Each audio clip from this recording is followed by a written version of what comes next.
Now the amazing part again, why they have kept hidden. It says, I am reading Surah Al-Kahf, 18 Surah, Ayah 18. وَتَحْسَبُهُمْ أَيْقَاظًا وَهُمْ رُقُودٌ وَنُقَلِّبُهُمْ ذَاتَ الْيَمِينِ وَذَاتَ الشِّمَالِ وَكَلْبُهُمْ بَاسِطٌ ذِرَاعَيْهِ بِالْوَصِيدِ لَوِ اطَّلَعْتَ عَلَيْهِمْ لَوَلَّيْتَ مِنْهُمْ فِرَارًا وَلَمُلِئْتَ مِنْهُمْ رُعْبًا. And you will calculate them awake. They are lying in recumbent position, apart that incline, bend or anything. We turn them to the right side and the left side. And their dog who stretches out his two arms with threshold. The threshold means the point at which a stimulus is of sufficient intensity to begin to produce an effect. Now the ayah says, definitely if you are cognized to perceive, become conscious over them, you will turn away from them, fleeing, running away, and definitely you will be filled with horror, alarm from them. That is why you are not allowed to go down and visit them. Horror! Now I'll explain to you how they are lying, the position. Now we have to find out their position. You see, the important is, you know the cave. Cave is like this. Now again, north, south, east, west. Cave is like this. Now, how they are lying down. You see, I was saying they were not asleep. He say you will think them awake. You will think they are awake. They are lying in a recumbent position. Now, how they are lying, their feet is towards north, meaning their head is slightly like this. In Arabic is something that a part that inclines, bend or anything, meaning I'm lying down with my head a little bit up like this. You understand now? But the caves, against the cave face is like this. They are lying this. Their feet is towards the north and they are facing north. Who these people? Because they can't put their legs towards the Kaaba. Okay? Very simple to understand. They are facing like this. Why I will say? Because it says they are lying in recumbent position, bend on anything, a part of that inclined bend on anything. They've got something behind them. They are in a half, semi-half position, not flat like this. You know, like this. Like not exactly sitting, not exactly total, like you could put a pillow, something like this, slightly, their heads are facing like this towards north.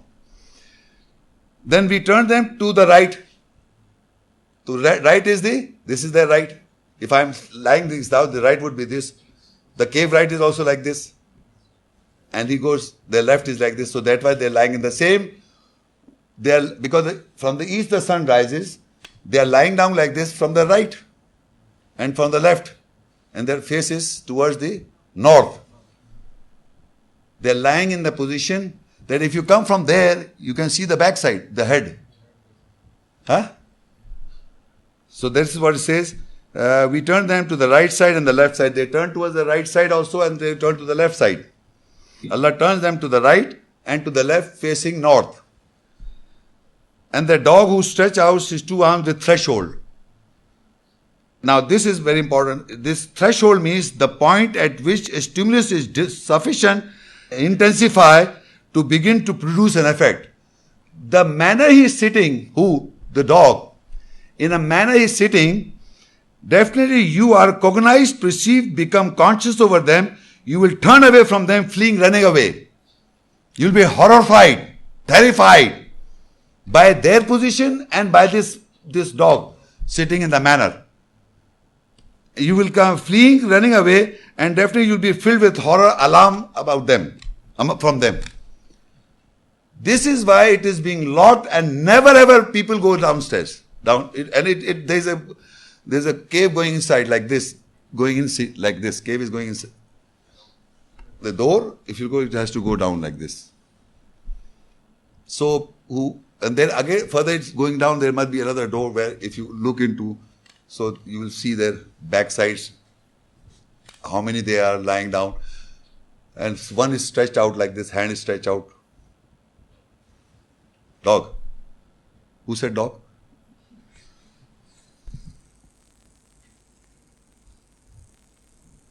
کتا لفظ سمجھ میں آ رہا ہے؟ کتے کو پہچانتے ہیں نا سب؟ ہے پہچانتے ہیں آپ لوگ؟ اب یہ میں آپ کو اس لیے بتا رہا ہوں کہ جو بھی وہ لوگ ہیں، اور اللہ کہہ رہا ہے چوکٹ جو جملہ ہے، اور چوکٹ کے ساتھ اپنے دونوں ہاتھ بازو پھیلائے ہوئے پھیلانے والا ان کا کتا ہے. قرآن مجید میں گائے کا، جانوروں کا، دمبے کا، پتہ نہیں بکرے کا، بہت سارے جانوروں، کھانے والے جانور، ویسے جانوروں کا ذکر کیا ہے. اور اردو میں اور انگریزی میں بھی. یہاں کتنے آدمی بیٹھے ہوئے ہیں کتے کے ہاتھ ہوتے ہیں یا ٹانگیں ہوتی ہیں؟ یار کیا بیٹا کھڑے ہو جائے، ادھر آ جاؤ، ادھر آؤ، ادھر آؤ، ادھر آؤ، ادھر آؤ. یہ دیکھیں، یہ دیکھیں کتنا ماشاء اللہ. بیٹا پاس سنیں آپ. یہ کہہ رہا ہے جانور کتے کی کیا ہوتی ہیں؟ اب یہاں لکھے ہاتھ، بیٹھ جاؤ. کتے کے ہاتھ ہوتے ہیں کیا؟ یہ بچے کو پتا ہے. جانور جو ہوتا ہے اس کی ٹانگیں ہوتی ہیں 4 یا 2 ہوتی ہے، 4 ٹانگوں پہ چلتا ہے، تو اس کے کوئی ہاتھ ہوتے ہیں؟ تو وہ تو کہہ رہا ہے ہاتھ پھیلایا ہوا ہے ان کا کتا. سن رہے میری بات کو آپ؟ ان کا کتا ہاتھ پھیلایا ہوا ہے. میں نے بازو پھیلائے ہوئے اس کے، ان کے کتے تو بازو. اچھا، اس سے پہلے کہ میں بتاؤں آپ کو، ایک تھوڑی سی ایک آیت ہے میں پڑھ رہا ہوں، آپ لوگ نوٹ کر لیں پلیز. سورہ نور 24 اور 45 آیت. وَاللَّهُ خَلَقَ كُلَّ دَابَّةٍ مِّن مَّاءٍ فَمِنْهُم مَّن يَمْشِي عَلَى بَطْنِهِ وَمِنْهُم مَّن يَمْشِي عَلَى رِجْلَيْنِ وَمِنْهُم مَّن يَمْشِي عَلَى 4 يَخْلُقُ اللَّهُ مَا يَشَاءُ إِنَّ اللَّهَ عَلَى كُلِّ شَيْءٍ قَدِيرٌ. اللہ نے ہر دابہ جانور کو پانی سے تخلیق کیا. دابہ جانور کو کس سے؟ پانی سے تخلیق کیا. بس ان میں سے کچھ ایسے ہیں جو اپنے بطن پر چلتے ہیں. سانپ دیکھا آپ نے؟ بطن پہ چلتے ہیں، رینگتے ہیں. اور ان میں سے کچھ ایسے ہیں جو 2 ٹانگوں پہ چلتے ہیں. عربی میں ہے یہاں پر رجلین. رجلین کہتے ہیں ٹانگیں، 2 ٹانگوں پہ چلتے ہیں. اور ان میں سے کچھ ایسے ہیں جو 4 ٹانگوں پہ چلتے ہیں. عربی میں ہے وَمِنْهُم مَّن يَمْشِي عَلَى 4، یعنی 2 ٹانگیں اور 4 ٹانگیں، ٹانگوں کا ذکر ہے. اور ان میں سے کچھ ایسے جو 4 ٹانگوں پہ چلتے ہیں. یخلق اللہ ما یشاء، وہ جسے چاہتا ہے اللہ تخلیق کرتا ہے. ان اللہ علی کل شیء قدیر، بے شک اللہ ہر شے کا قدرت رکھنے والا ہے. تو آپ یہ سمجھ، جانور جتنے ہیں وہ ٹانگیں ان کی. تو یہ کون ہے کتا جس کے ہاتھ ہیں؟ کوئی بتا سکتا ہے ہال میں سے پلیز؟ میں پھر ان سے پوچھ رہا ہوں جو آپ جیسے لوگ ہیں. کوئی آ رہا ہے؟ آپ سے نہیں پوچھ رہا، بتائیں. کتا جس کے ہاتھ ہو ہے؟ کوئی ہے؟ کوئی ہے؟ ٹانگیں نہیں کہا میں نے، ہاتھ کہیں. ہاتھ، ٹانگیں تو کتے کی ہوتی ہے. ٹانگیں کتے کی ہیں 4 ٹانگیں. کتا جس کے ہاتھ، کہہ رہا ہے، وہ لکھا عربی میں، وہ کہہ رہا ہے کہ وہ ہاتھ پھیلائے. ان کا کتا ہاتھ پھیلایا ہوا ہے، بازو پھیلایا ہوا ہے. ایک سیکنڈ، میں پوزیشن نہیں پوچھ رہا، میں پوچھ رہا ہوں کیا کتے کی ہاتھ ہوتے ہیں؟ تو کتا نہیں ہے وہ، سمجھے نا؟ کتا نہیں ہے وہ. سمجھ آ رہی ہے بات کو؟ مگر وہ ان کا کتا ہے، ان کا کتا. تو وہ کون ہے؟ ان کا کتا کون ہے؟ کون بولا؟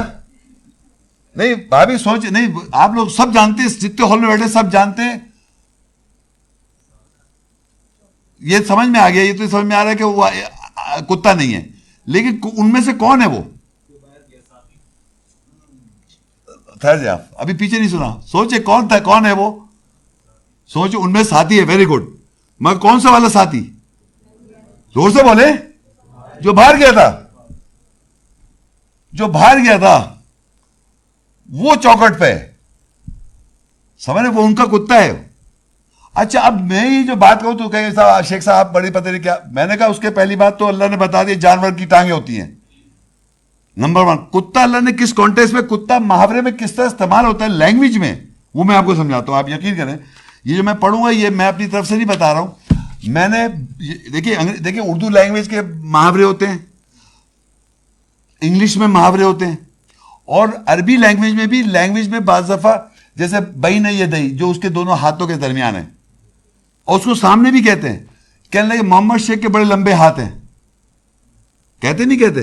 تو آپ کیا سمجھے لمبے ہاتھ میں لمبے ہاتھ ہے کیا مطلب اس کے بڑے امریکہ کا ہاتھ ہے اس کے پیچھے ہے, استغفر اللہ, ہے سعودی عرب کا ہاتھ ہے.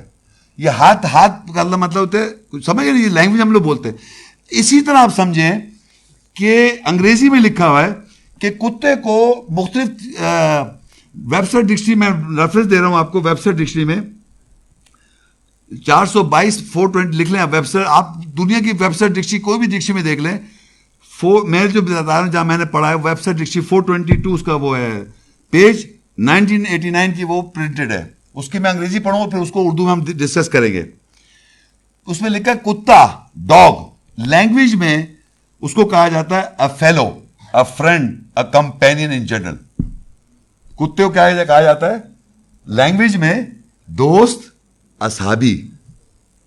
سن رہے ہیں آپ, کتے کو دوست, اصحابی, دوست, اصحابی اور فیلو, کمپینین. کتے کو لینگویج میں کہتے ہیں بعض دفعہ لینگویج میں. سمجھ گئے بات؟ یہ میں نہیں کہہ رہا ہوں, یہ یہاں لکھا ہوا بتا رہا ہوں. اور ایک محاورہ ہے انہوں نے لکھا ہوا ہے, اس کی میں انگریزی پہلے پڑھوں پھر اردو میں میری ذرا غلطی ہو تو معافی. ایک جملہ بولتے ہیں انگریزی میں, لیٹ سلیپنگ ڈاگز لائی. کتوں کو سوتا رہنے دو. اب یہاں کتے نہیں ہیں, یاد رکھو لینگویج میں بول رہے ہیں لوگوں کے لیے. لیٹ سلیپنگ ڈاگز لائی, کتوں کو لیٹا رہنے دو, سوتا ہوا لیٹا رہنے دو کتوں کو. کون کتے کون ہیں؟ یا کتے لوگ جو کتوں سے مثال کے طور پہ استعمال کیا جا رہا ہے ایز اے ایڈیم. اب میں اس کو اردو بول رہا ہوں وہ بات نہیں آئے گی, لیکن انگریزی کے اندر جو ہے وہ بتا رہا ہوں میں آپ کو. تو لوگ جب کچھ لوگ کسی اور لوگوں کے بارے میں, ایک گروپ ہے دوسرے گروپ کے بارے میں کہہ رہے ہیں وہ لوگ جو ہے نا وہ کتے ہیں, لوگوں کتوں کو سوتا رہنے دو. کیوں کہہ رہے ہیں؟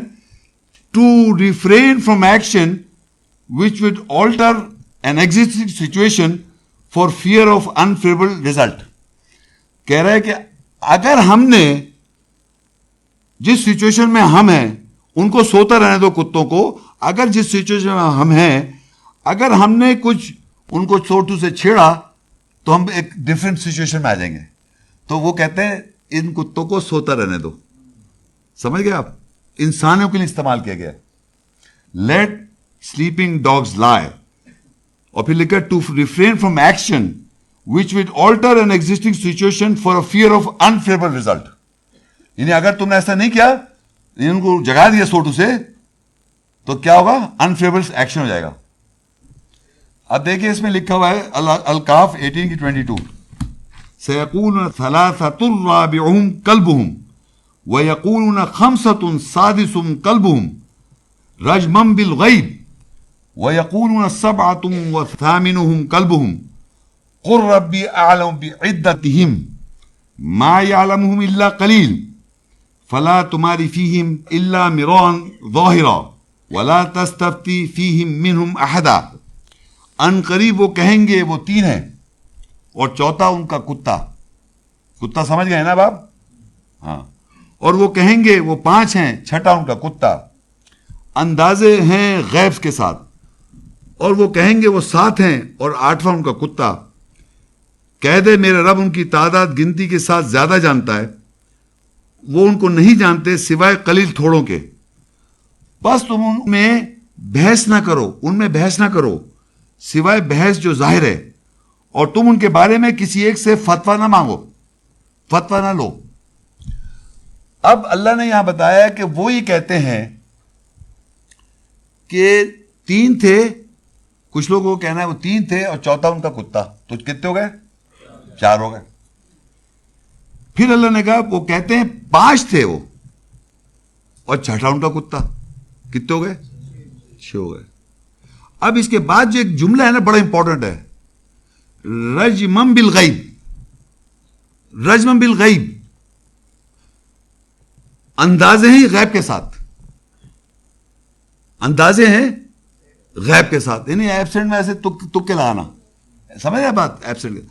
اب اگر فرض کریے میں اس یہاں پہ جیم لگا ہوگا عربی میں, دیکھے لکھا ہوا ہے جیم لگا ہوا ہے. عربی قرآن کون پڑھنا اچھا جانتا ہے یہاں پر؟ جیم کی کچھ معنی سمجھتا ہے کوئی؟ جیم کا مطلب ہوتا ہے یہاں رک سکتے ہیں آپ, یعنی یہاں پر روک سکتے ہیں اپنے آپ کو. 100% تو نہیں, جیسے روک سکتے ہیں, بات سے لوگ نہیں رک رہے, لیکن محمد شیخ رکیں گے, کیونکہ ہمیں یہاں پر معلوم کرنا کتنے ہیں. آپ لوگ نہیں جانے کتنے ہیں وہ, تو میں رک گیا. رکنے کا ہے صرف جیم لگائے, رک سکتے ہیں یہاں. تو میں پھر دوبارہ ریپیٹ کروں گا. وہ کہتے ہیں 3 تھے, چوتھا ان کا کتا تھا, اور وہ کہتے ہیں 5 تھے وہ اور چھٹا ان کا کتا. یہ اندازے غیب کے ساتھ رک جاؤ, رک جاؤ. کیا مطلب یہاں رکنے کا مطلب ہے؟ نہیں, پہلے 3 تھے 4, یہ ہو سکتا ہے نہیں. 3 تھے اور 4 کا, 3 تھے اور چوتھا کتا تھا, یہ ہو سکتا ہے. یہ ہو سکتے ہیں بھائی, 3 تھے چوتھا کتا تھا, یہ ہو سکتا ہے, ہو سکتا ہے. 5 تھے وہ اور چھٹا ان کا کتا, یہ ہو سکتا ہے. اس لیے نہیں ہو سکتا, کہتا ہے یہ اندازے غیب کے ساتھ ہے, اندازے ہیں غیب کے ساتھ. کیا مطلب اس بات کا؟ مطلب یہ اندازے لگا رہے ہیں غیب کے ساتھ, انہیں پتہ نہیں ہے, تبھی تو انہوں نے کہا 3 تھے چوتھا کتا, تو یہ نہیں ہو سکتا. سمجھ میں آ رہا ہے آپ کو لوگوں کو؟ 3 تھے چوتھا کتا تھا تو 4 ہو سکتے ہیں. پھر کہا 5 تھے اور چھٹا کتا تھا. اللہ نے کہا یہ اندازے غیب کے ساتھ, تو کیا مطلب ہوا؟ یہ فکر نہیں ہو سکتا, کیونکہ یہاں پر اسے جیم لگا دی, یعنی اوپر جو بات کہی ہے یہ ہو سکتا, تو جیم لگانا, یہ رک جاؤ. رکنے کا مطلب یہاں پر بات آدھی سمجھ لو کہ وہ نہیں ہو نہیں سکتا, اوپر جو بات بتائی وہ ہو نہیں سکتا. آگے کا, اور وہ کہتے ہیں 7 تھے اور 8 ان کا کتا تھا, تو کتنے تھے؟ کتنے تھے؟ کیوں کہ اوپر جو ہے وہ اندازے غیب کے ساتھ. سمجھ آ رہی بات کو؟ وہ اندازے غیب کے ساتھ. یہ آگے نہیں کہا قل ربی اعلم بعدتہم, اللہ زیادہ جانتا ہے ان کی عدت کے بارے میں. ما یعلم الا قلیل, اور نہیں جانتے لوگ سوائے قلیل. قلیل لوگ میں جانتے ہیں. آج قلیل کون ہو گئے جو جان گئے ہیں؟ جان گئے تو قلیل ہیں آج. اور آگے کیا بس تم ان کے بارے میں بحث نہ کرو سوائے بحث جو ظاہرہ بحث ہے, اور تم ان کے بارے میں کسی سے فتویٰ نہیں پوچھو. سب خاموش ہے اس کے بارے میں, بات ہی نہیں کر رہے. آپ یقین کریں کہ پہلی بات تو اگر فرض کی وہ یہ اندازے میں یہی نہیں سمجھ پائیں گے کتنے, جب تک کہ آیت کی رول نہ آئے آپ نہیں بتا سکتے. اور میں نے کوئی جادو نہیں کیا ہے. میں نے آپ سے پوچھا, وہ کہتے ہیں 3 تھے چوتھا ان کا کتا تھا. پہلے تو کتا اسٹیبلش ہوا کہ وہ انسان ہے, وہ تھا جو باہر گیا تھا, وہ وفادار تھا ان کا, انہی کا کتا ہے وہ ایک لینگویج میں استعمال کیا گیا. پھر 5 تھے ان کا چھٹا کتا تھا. پھر اللہ کہا یہ اندازے غیب کے ساتھ رکو. اللہ کہہ رہا جیم رکو, یہ غیب کے ساتھ اندازہ ہے. مگر آگے کہا اور وہ تھے 7 اور 8واں ان کا کتا تھا. تو کتنے ہوئے صاحب کہف؟ صاحب کتنے ہوئے؟ 8. اور قلیل لوگ اللہ زیادہ جانتا ہے اور قلیل لوگ جانتے. صحیح ہے؟ تو یہ بھی بات سمجھنا. اور اللہ کہہ رہا ہے کہ ان کے بارے میں بحث نہ کرو, بحث جو ظاہرہ بحث ہے, اور کسی سے فتویٰ نہیں پوچھو, اس کا فتویٰ بھی لو, منع کر دیا. تو ذات اس کا ذکر نہیں, وہ کہا جمعے سے جمعے پڑھو بس.